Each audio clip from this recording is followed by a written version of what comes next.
What's up, Mets fans? Welcome back to the channel. I hope you all are having a great start to your day, the way that I surely am, because we just continue to pump out content regarding the New York Mets and their trade options leading up to the MLB Trade Deadline. And Zack Scott, the current GM for the New York Mets, has stated in a podcast yesterday, at the time of recording this with John Heyman, I will have in the description down below, that starting pitching is by far their priority leading up to the trade deadline and has been for a while now. There's one starting pitching option that stands out to me that we have not discussed on the channel that could find himself landing in Queens for more reasons than one. That is Southpaw from the Cincinnati Reds and Wade Miley. So that's what we'll be breaking down in today's video. Everything there is to know about Wade Miley and his game, the potential deal that could be had with himself and the New York Mets, what the Mets would have to cough up, and what he could bring to Queens. So as always, guys, make sure you stay all the way until the end of the video. Follow the deets and all my thoughts on Wade Miley and the potential there currently is with the New York Mets. If you guys end up enjoying this kind of Mets content and you want to see more great Mets content like this, please do not hesitate from smashing that like and subscribe button, sharing this video with your friends, put on the notification bell, all those great things. Thank you so much for the continued support, guys. Now let's hop right into today's video.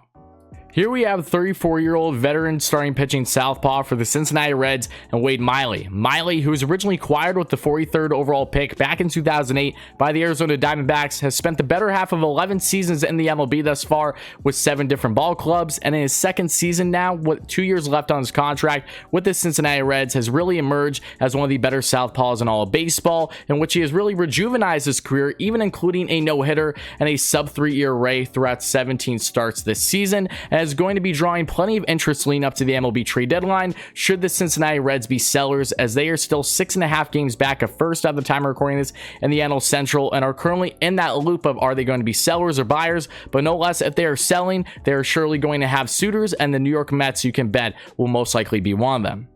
So if you want to expand a little bit further on Wade Miley and his game, what makes him awfully impressive is also his versatility with his arsenal. He currently has 6 pitches that he's working with, and that includes his cutter around 85 miles per hour, his changeup around 82 miles per hour, four-seam fastball around 90 miles per hour, a slider around 79 miles per hour, a curveball around 75 miles per hour, and a sinker at 88 miles per hour. So Wade Miley, we kind of know the story with him now and the Cincinnati Reds, in the sense of the Reds are very much in this bubble, if you will. They don't really know what direction they'll be going in just yet at the MLB trade deadline, but most people, including myself, believe they're going to be somewhat sellers, at least because they're 6.5 games back of first, as I mentioned already in this video, and they have little to no shot at even making the wild card, because we all kind of can expect by now that's going to go to the teams that do not crack first out of the NL West, because that is the toughest division by far this year. We can all agree on that one. But the Reds here, Wade Miley is having quite the bounce back season, is having one of his best seasons of his entire career, really looking like a revelation for the man at 34 years of age now, and a southpaw would be so crucial to many teams that are trying to add pitching depth to their rotation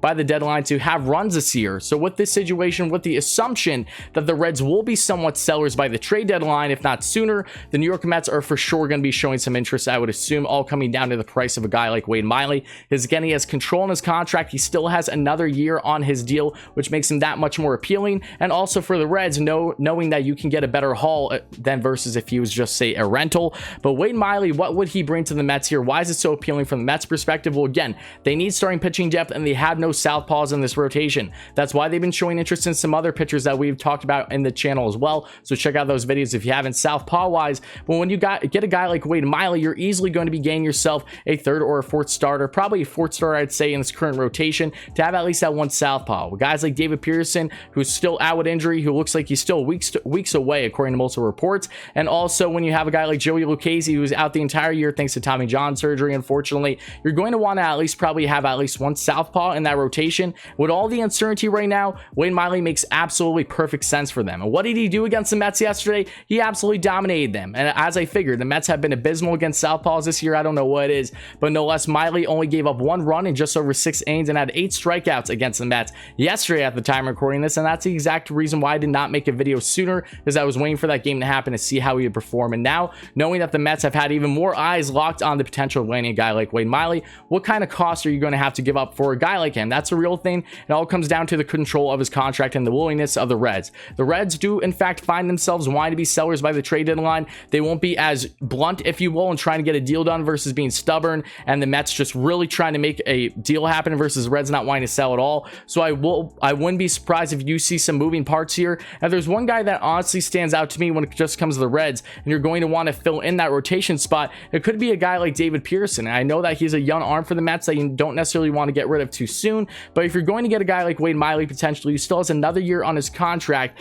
and there really is no room for David Pearson at that point, so you very well could see him potentially part of the deal. I'm looking at prospects that are really towards the latter half of the top 10. If not, then definitely just out of the top 10 for the New York Mets. They're not going to have to give up a top prospect for Wade Miley. I highly doubt that. The only somewhat exception is that there's an absolute bidding war for a guy like him by the trade deadline, and in that scenario, I'm sure the Mets would seek a different route, as there are many starting pitching options, but Wade Miley surely stands out as that one southpaw that could really bring a massive impact for this club, and also has playoff experience. As we know, he has gotten the job done. He's had playoff experience with the Brewers as well, even as a spot starter at times, I believe, too. He has really done it all for them, for various teams. He's a veteran. He's good in the locker room that we know about, and he would just bring so much to the New York Mets, and they desperately need starting pitching. I cannot address that and say that enough, guys. So you can expect deals to happen probably within the coming days. I'll be honestly pretty surprised if the Mets do not make at least some type of trade or signing within the next couple days to add starting pitching depth, whether those are smaller move guys or just trying to bring arms that could give you a couple innings to eat until guys like DeGrom and also Carrasco, or hopefully in the rotation among some others. That's potentially there, but I think they want to add more than that. So keep your eyes out, guys. The Mets are inevitably going to be making trades sooner rather than later, as the trade deadline is just next Friday. It's that close, guys. So rest assured, Wade Miley, sign him up, put him on your list as a potential option for the Mets, because I'm surprised we did not talk about him sooner, knowing the potential he possibly has, or he has a no-hitter this year, and he would be a guy, a southpaw, that would be far more appealing than any other southpaw. I think we could agree on the market at the right price. So as always, guys, let me know your thoughts in the comments below. How do you feel about Wade Miley potentially landing with the New York Mets? Do you think the Reds will actually find themselves as sellers by the trade deadline? And I know it's surprising that we aren't even talking about the Luis Castillos and the Sonny Grays. Well, there's various reasons for that, but no less, the Mets are not necessarily trying to give up the farm right now, but they're trying to actually check out all these different avenues. And Sonny Gray, he's not a southpaw. Luis Castillo has had an up and down year, as appealing as he still is, don't get me wrong. I think if the Mets do in fact get intrigued by a deal with the Reds, it will be for a guy like Wade Miley, because they want to add a southpaw. So let me know your thoughts in the comments. As always, guys, if you ended up enjoying this Mets content and you want to see more great Mets content like this